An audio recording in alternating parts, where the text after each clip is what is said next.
আসসালামু আলাইকুম everyone, welcome my channel শখের রাঁধুনি। আশা করছি সবাই ভালো আছেন। আজকের আমার রেসিপি মূলা শাকের ভর্তা রেসিপি। এটা অনেক অনেক মজা হয়, একদম বানানো সহজ, তবে খেতে কিন্তু অনেক মজা। এর জন্য আমি কিছুটা মূলা শাক নিয়ে নিলাম। শাকটা একদম ভালো করে ধুয়ে নিব, আর টাটকা শাকের বেশি খেতে মজা লাগে।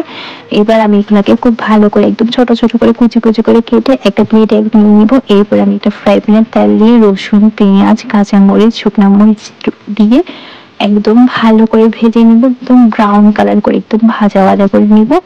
এবার একটা প্লেটে নিয়ে নিব সবকিছু।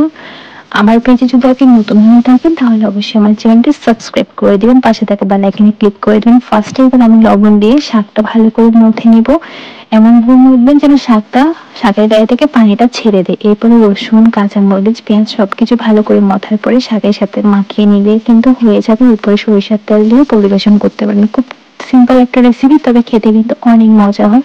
আমার পেজ থেকে ঘুরে আসার অনুরোধ রইল। আসসালামু আলাইকুম, ভালো থাকবেন।